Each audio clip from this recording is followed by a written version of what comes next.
Voltamos com o segundo bloco, tô aqui com a minha edição do final de semana do Notícias do Dia. Referência e informação da grande Florianópolis, só R$ 1,80, tá barato. Vou mostrar aqui pro Anildo Pereira, ele que é alvinegro, vai dar um close na capa do jornal. Claro que não poderia faltar a cobertura do jogo da seleção brasileira de ontem. Vou fazer uma virada rápida aqui, Pereira, porque atrás já fala do jogo do Figueira na segunda-feira. O Figueira volta aos gramados. Se você não tem aí na sua região essa edição impressa que eu estou segurando, Notícias do Dia, não tem problema, porque todo o conteúdo que está aqui está também na versão digital no ndonline.com.br. A gente já vê aqui a foto do Tite. CBF oficializa convite para Tite seguir na seleção brasileira, Copa do Mundo. Partidas desse sábado definem a segunda semifinal da Copa. Inglaterra já despachou a Suécia e já está garantida. Até a próxima, Hexa! Todo o conteúdo que está no jornal está aqui muito mais aprofundado, muito mais estendido, porque a internet possibilita isso. Então, se você não tem a versão impressa, ndonline.com.br. Todo dia, no impresso e no digital, tem a coluna do Fábio, o espaço do Fábio Machado. Ele traz sempre uma foto, o quadro Foto Memória, destacando um fato, um personagem, um local da história do esporte brasileiro e mundial. Qual é a foto de hoje, Fábio? Olha, no jornal eu até explico, essa foto eu já tinha programado ela para o sábado, antes do jogo do Brasil. Aí depois do resultado é aquela história, tiro a foto, mudo a foto, aí o que eu pensei? Não tem nada que trocar foto, a foto é a mesma, a foto será mantida. Ela justamente explica isso, não é uma derrota com a Bélgica que nós deixamos de ter um bom futebol, um futebol de qualidade. Então tá lá, Djalma Santos, o Zito, Pelé, o Pepe, o Canhão da Vila e Mauro Ramos, onde o Brasil foi bicampeão. Eu acho que é isso aí que nós temos que preservar esse passado e continuar acreditando sempre no nosso futebol. Vamos entrar no papo do futebol catarinense. Criciúma e Figueirense jogaram pela Série B, um empate no sul do estado, Fábio Machado. Olha, Mancha, esse jogo nós tivemos dois tempos distintos, né? Esse jogo nós tivemos o Criciúma muito bem na primeira etapa, o Criciúma mereceu o placar pelo placar de 1-0, Figueirense não foi bem, Figueirense não se comportou bem dentro de campo. O João Paulo, né, acabou deitando e rolando ali em cima da defesa do Figueirense. Mesmo assim, depois de ter tomado o gol, o Figueirense deu uma pequena reagida.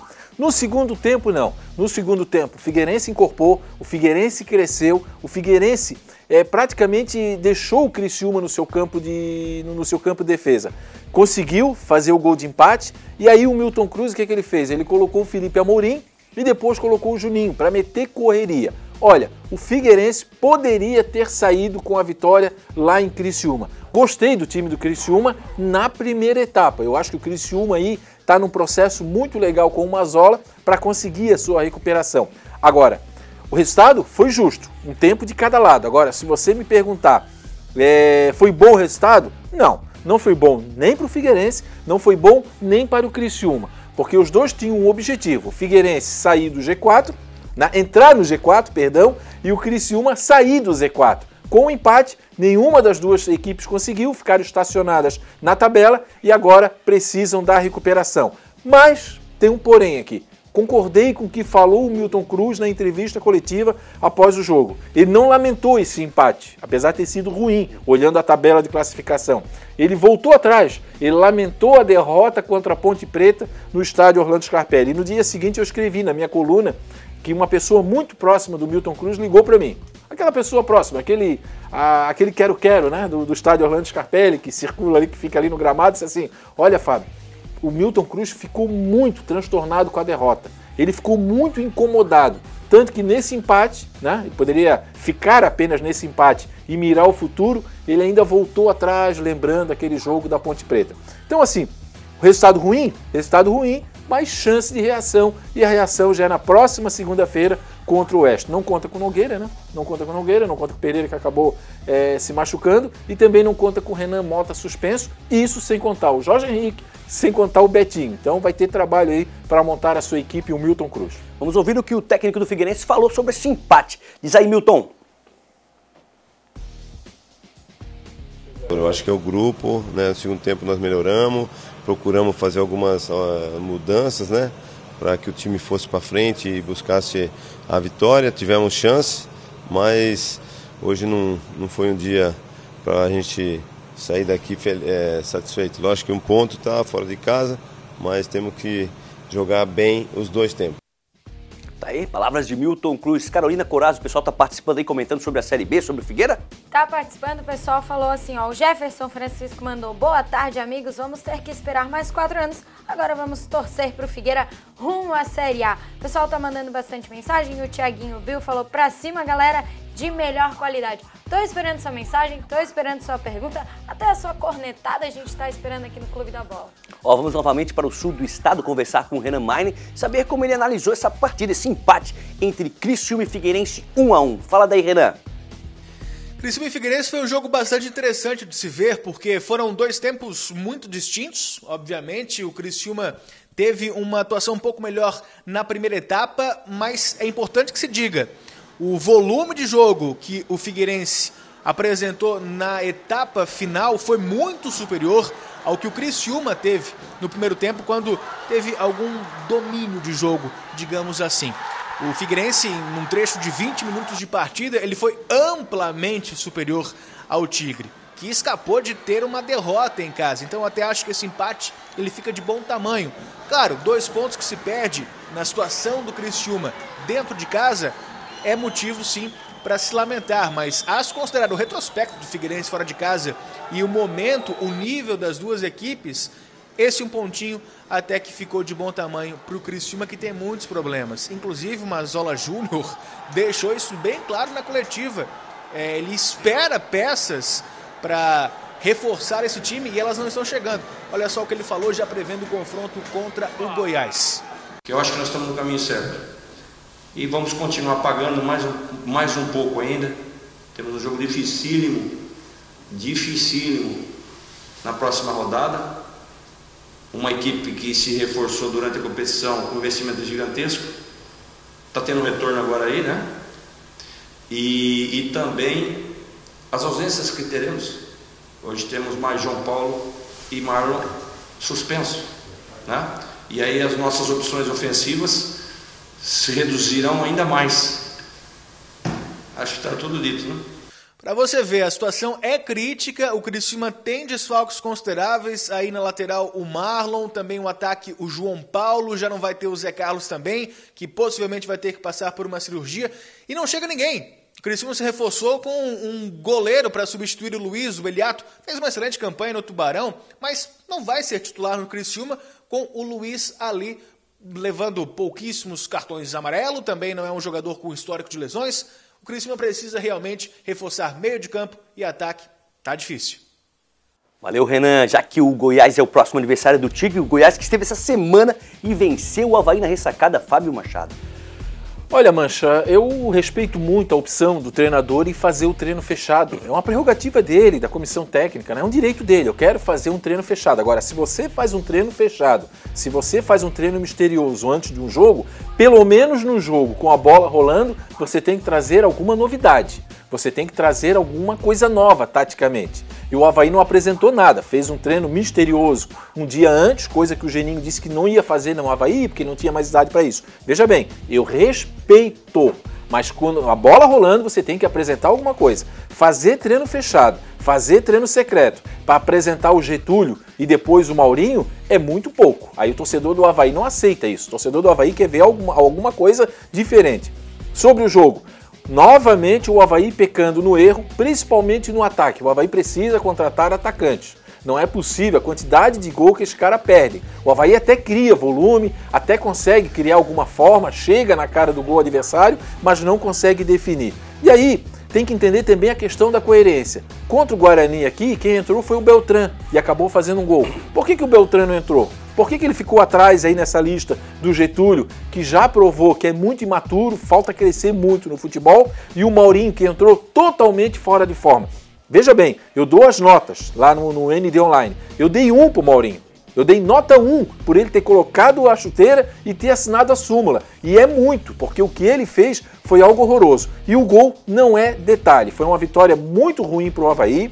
Se nós pegarmos aí os últimos 3 jogos do Avaí, pegarmos os 3 últimos jogos do Figueirense, já são 6 jogos que a dupla da capital não vence na Série B. Até pouco tempo atrás estavam os dois firmes, fortes, ali no G4, não conseguiram acumular gordura e ambos precisam reagir. E aí na coletiva do Geninho ele falou o seguinte, temos problema no ataque, mas não temos dinheiro. Aí é outra questão, não é papel do Geninho falar isso, quem tem que falar é o diretor de futebol. O diretor de futebol é que tem que responder sobre contratação, sobre se vai qualificar o Avaí, como é que vai ser o Avaí daqui para frente. Até nessa coletiva do Geninho pós-jogo ele falou, né, não temos a intenção de contratar ninguém, não vai chegar ninguém, não vou iludir torcedor dizer que vou contratar e estamos fazendo algo bom com o que temos.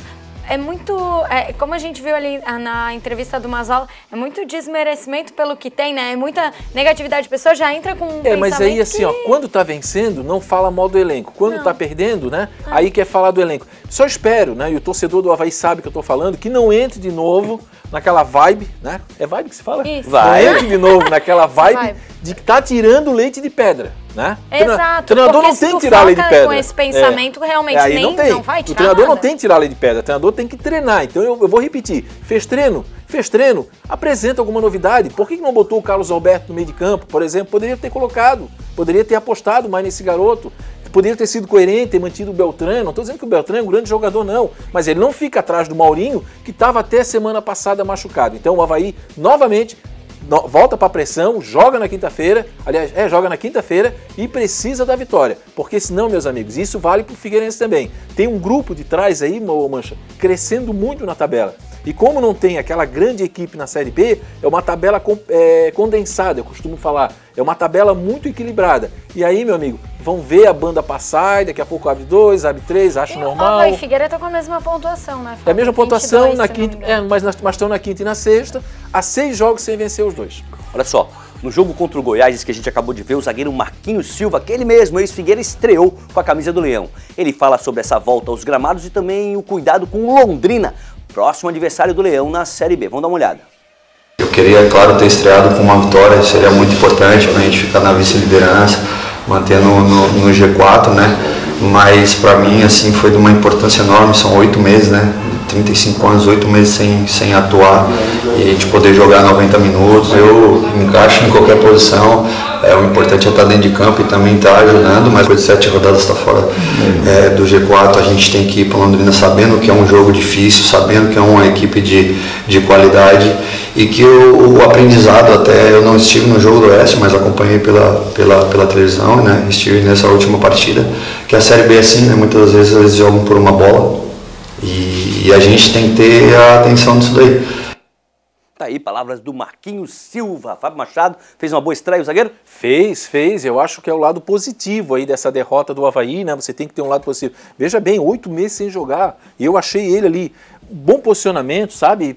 Peito aberto, a preparação encarando. ele não parou de fazer, não, né? ele Mesmo não fez. Sem clube, ele estava treinando. Ele é magro tudo. também. Mas o negócio do ritmo de jogo o ritmo de jogo é algo muito grave, é algo muito sério. Você tem que entrar ali já naquela voltagem, né? Muito bem ele e muito bem o Guga, lateral direito. Correu os 90 minutos, teve o último lance, ele subiu com o zagueiro 2 vezes maior do que ele e ainda ganhou na cabeça. Então, 2 fatos positivos. A estreia do Marquinhos, que para mim vai ser titular, e ele deve jogar porque o alemão tá fora, o alemão recebeu o cartão amarelo, então ele vai e para mim vai ser titular dessa equipe do Avaí. Vamos fazer o seguinte, vamos voltar para Joinville e conversar com a dupla Juca Miguel e Cleiton Ramos. Eles estão lá porque daqui a pouquinho tem decisão do primeiro turno da segundona, o jogo que vai apontar o campeão do primeiro turno da segundona catarinense entre Fluminense e Camboriú. Tô vendo a bola do jogo. Queria que vocês dois falassem, claro, do clima por aí. Também pode dar um pitaquinho, que eu sei que o Juca quer, no Bragantino e Joinville, já que perdeu mais uma, hein, Juca?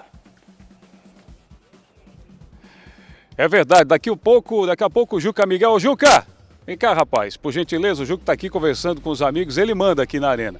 Mas a gente saiu da bola, porque daqui a pouco ela vai rolar na tela da Record News, viu, Mancha? Estou ao lado dos 2 presidentes, o do Camboriú, que é o Renato Cruz, jovem, 37 anos. Muitos cabelos brancos aí nos últimos anos. Mexer com futebol não é fácil, não. Como é que tá a expectativa aí para esse grande duelo? Vale o título do primeiro turno e jogo televisionado na tela da Record. Boa tarde. Boa tarde, da Record. É um momento muito feliz para o Camboriú, né? Fluminense também. Hoje a gente decide o turno, né? A gente vem fazendo um bom trabalho, o Camboriú. As coisas estão acontecendo dentro de campo, esperamos hoje sair com o título. Com todo respeito, eu tenho o presidente do Fluminense, o time do Fluminense. A gente está buscando esse título para coroar esse primeiro turno. Boa sorte. Obrigado. Já que ele falou no presidente do Joinville, o Anelísio, né, que também foi jogador, fez um gol depois dos 50 anos de idade na Série C do Campeonato Catarinense, mas agora pendurou as chuteiras. É isso, Anelísio? Boa tarde. Boa tarde, presidente do Fluminense. Fluminense, perdão. Foi naquele gol ali. Foi ali que eu tive a felicidade, né, há 3 anos atrás, de fazer um gol aí, contra o Imbituba. Um jogo memorável, com certeza. Primeiro, deixar um abraço a todos que acompanham pela Record News. Parabéns pelo trabalho de vocês, de acompanhar esse projeto, né, dando valor à Série B do Catarinense, é muito importante. Até porque o nível da Série B é muito elevado. E o Fluminense, que entrou aí no ano passado com poucas pretensões, está sonhando com algo a mais agora, né? O campeonato, ano passado, a gente entrou para não cair, para segurar. E esse ano a gente queria chegar no grupo intermediário. Estamos felizes aí de conseguir brigar em cima com uma grande equipe que é o Camboriú, né? Tradição. Né? E nós estamos felizes aí por estar nessa briga hoje. E vamos tentar fazer de tudo para segurar o Camboriú e tentar levar a vitória e buscar esse título do primeiro turno. Esse moço que está aqui do nosso lado, aqui, o Juca Miguel, ele pega pesado aqui ou ele é um crítico ferrenho do nosso Fluminense? Não, o Juca Miguel é um parceiro, né? Se ele pegar pesado comigo, o negócio é lá fora. Não, é um parceiro, né? Ele tem visto, né? Tem acompanhado o crescimento do Fluminense, está sempre junto. Né? Um parceiro aí de rádio e televisão, um grande amigo e com certeza ele torce muito para o Jack, como eu também torço. Mas o Fluminense também é um time querido da cidade e ele está junto com a gente. Quer consultasse ele na mesa dele, não? Porque ele é doutor, dentista? Ah, não fui lá ainda, isso não deu coragem ainda. Tá certo, Juca. Fala do Fluminense e também dá um pitaco aí no Joinville, que amanhã, nesse gramado aqui, tem um compromisso importante na Série C. A certeza que nós temos será um grande jogo, né? O Camboriú joga com a vantagem do empate, o Fluminense aqui dentro da arena realmente é muito forte. Como bem disse os dois presidentes, né? Um jogo de respeito, as duas equipes se estudando muito, as duas equipes sabem os pontos fracos. Hoje a gente percebe bola parada, definindo Copa do Mundo, enfim. É um jogo muito pegado, um jogo de muita expectativa. Falando um pouquinho de Jack, amanhã tem Jack também neste mesmo gramado às 16 horas, precisando vencer a equipe do Operário de Ponta Grossa, líder, 2 derrotas na temporada, enfim, um time que vem aí para tentar vencer o Joinville e aí sim já garantir matematicamente sua classificação. O Joinville, Cleiton, só a vitória interessa. Em 6 jogos que restam, o Joinville precisa de 4 vitórias para não cair para a Série D. Juca Miguel vai estar comigo, viu, Mancha? Ao lado de Fábio Nossetti no jogo da Record News, 3 horas da tarde, Série B do Campeonato Catarinense. Volto com você e fecho na bola aqui, ó, que vai rolar logo mais às 3 horas na tela da Record News. Volta essa bola para você e domina no peito, Mancha, vai. Não tem tanta intimidade assim, mas tá aqui, ó. Pá! Fluminense e Camboriú, quem vencer conquista o primeiro turno. Olha só, vamos mudar de assunto. A gente sai da segundona catarinense e vai direto pro oeste do estado falar sobre Série A, com compromisso confirmado para a próxima sexta, quando acontece a partida amistosa contra a equipe do São Lourenço. A Chapecoense segue com os treinos da intertemporada a todo vapor. Depois de alguns dias de folga, a Chape volta com tudo. E o técnico Kleina aproveita para testar táticas e avaliar os jogadores. O trabalho que está sendo feito, ele é em conjunto, mas está muito individualizado. Hoje a gente tem um relatório muito mais minucioso de cada atleta. A saída de 2 jogadores abriu vagas para novos nomes. E o treinador garante que essa é a hora dos atletas darem o melhor de si. Em todo o titular que a gente acredita, quando a gente perde jogadores importantes como a Podi e o Arthur, a gente tem a confiança no grupo, né? Então eu espero que alguns jogadores que não tiveram de repente a oportunidade e uma sequência de jogos para mostrar, né, o seu futebol, acho que esse é o momento oportuno. Também tem jogador novo na área. A Chapecoense confirmou o acerto por empréstimo do meia Jan Rolim, de 23 anos, que estava na Dinamarca. É um jogador que eu entendo que ele completa as características da carência que nós estamos tendo nesse setor. Vai passar por um período de adaptação? Claro, que tudo isso acontece. Aí, vamos conversar com o Badá novamente, vamos pro oeste do estado, direto de Chapecó. O Badá vai falar pra gente. Badá, essa folga é boa, dá uma descansada, mas claro, foi de muito trabalho também. Mas para alguns clubes, eles acabam sendo a vitrine de clubes com maior poder aquisitivo, tiraram alguns jogadores da Chape, né? Como é que ficou a situação do Jandrei? Já foi pra Itália? Não, Mancha, o Jandrei não evoluiu. A negociação, no final de semana passado, você dava praticamente como certo de que ele iria para o Sampdoria da Itália, mas empacou, não avançou. a negociação e ele, por enquanto, pelo menos, permanece aí, né? As saídas foram do Apodi, que saiu pela porta dos fundos, no domingo carregou o carro numa cegonheira, no outro dia chegou no clube e falou, tô fora, não jogo mais, não viajo, tinha jogo contra o América lá em Minas Gerais, estava relacionado, saiu a relação com o Apodi, ele falou, não vou e não jogo mais. E acabou essa história e e pegou e foi embora. Se arrancou, foi lá para futebol da Arábia. E o Arthur Kaique foi vendido, gerou uma boa grana para a Chapecoense aí, foi pro futebol do Egito, né? E saiu também o João Carlos Maringá, que teve ampla repercussão aqui em Chapecó. O João Carlos Maringá foi demitido. Essa é a palavra muito clara, foi demitido, não estava mais se acertando com o Rui Costa, e como o Rui Costa é o número 1 do departamento de futebol, né, isso dito pelo próprio presidente, então acabou sobrando para o Maringá. Maringá também acabou sendo afastado do clube, não faz mais parte, né, do departamento de futebol. Enquanto isso, saindo o Apodi, saindo o Maringá, saindo o Arthur Kaique, quem chegou foi um meia vindo do Pelotas, nome de Jean Roberto, 23 anos, e esse Ian Rolim aí, também de 23 anos, jogador que começou no Juventude, é conhecido do Rui Costa, é uma aposta do Rui Costa, depois foi para o futebol de Portugal, Vitória de Setúbal, passou por equipes de divisões inferiores da Alemanha, estava no futebol da Dinamarca, pouco se conhece, nunca ouvi falar do Ian Rolim, que é a aposta aí para Chapecoense na volta do Campeonato Brasileiro. Então tem que aproveitar, né? Aproveitar esse momento aí. Ontem o Gilson Klina valorizou muito esse período de treinos, vai ter um amistoso na quarta-feira contra o São Lourenço aqui em Chapecó, mas tem que saber aproveitar, né? Aprimorar a parte técnica, física, tática, para a Chapecoense voltar melhor, buscar uma regularidade, coisa que não aconteceu no primeiro semestre. O segundo semestre é de fortes desafios para a Chapecoense permanecer na Série A, buscar a permanência na Série A, e aí vai ter que jogar mais do que jogou nas primeiras 12 rodadas para ter uma sequência de Série A tranquila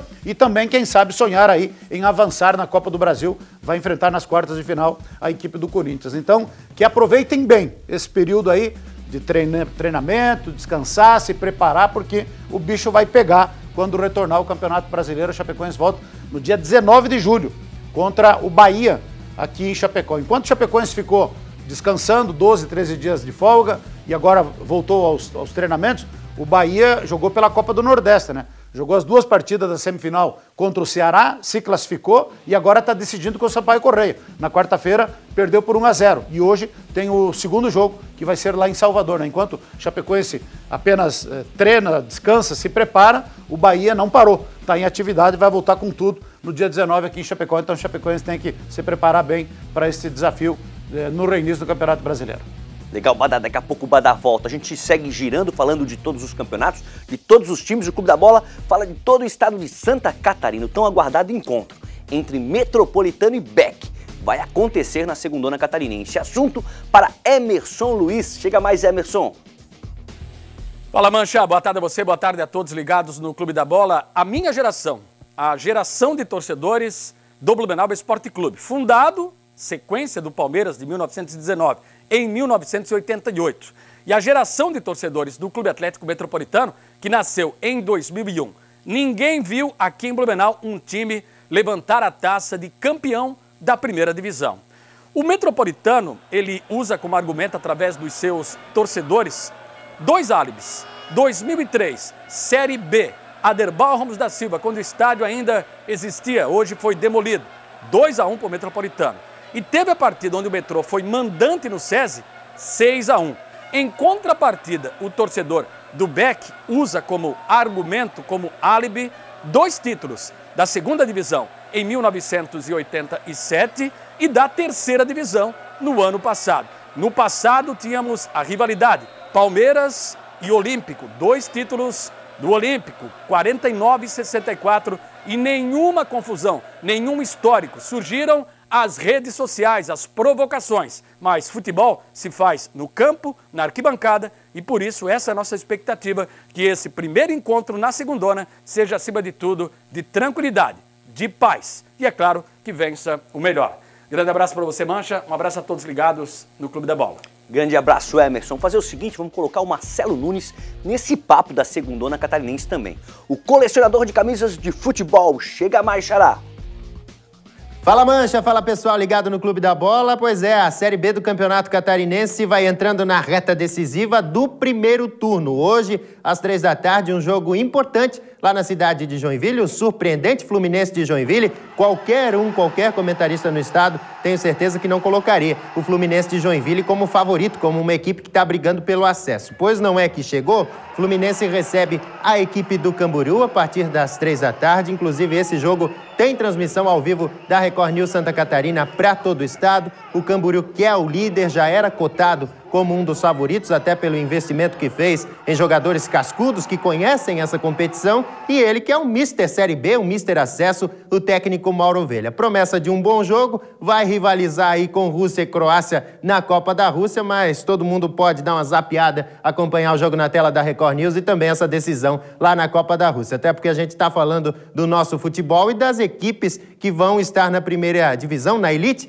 do futebol catarinense do ano que vem. Agora, terminando o primeiro turno, a competição parte para o retorno, aí as equipes subindo de produção, se reforçando, o Metropolitano, as equipes aqui da região de Itajaí, o Marcílio Dias, que fez um primeiro turno bem irregular, embora tenha apenas uma derrota, perdeu só para o Almirante Barroso, só o clássico, né? O torcedor é que ficou revoltado com isso aqui em Itajaí, mas agora tem que se acertar, porque o retorno promete mais. As equipes crescendo de produção, se reforçando, enfim, encontrando seus esquemas táticos ideais para essa sequência de Série B catarinense, que promete muito. Tem apenas esse jogo hoje, sábado, e amanhã, no domingo, o complemento da rodada. Mancha, para encerrar minha participação de hoje, eu quero apresentar para vocês aqui uma camisa que faz parte da minha coleção também, olha só. As cores lembram muito as do Marcílio Dias, né? O rubro-anil, o vermelho e o azul, mas é claro que a gente está numa realidade bem diferente. Estou falando do Crystal Palace, time da primeira divisão da Inglaterra, os Eagles, as Águias, como são apelidados por lá, time que foi fundado em 1905 e que leva esse nome Crystal Palace, Palácio de Cristal, uma homenagem aos trabalhadores de uma fábrica de vidros, de uma vidraçaria que construiu o Crystal Palace, o Palácio de Cristal, que foi erguido lá no começo dos anos 1800 no Hyde Park, em Londres. Era um espetáculo da arquitetura antiga, esse Crystal Palace que existia por lá e foi destruído aí por um grande incêndio no começo dos anos 20. Como a gente sempre diz, futebol também é cultura. Eu volto contigo, Mancha!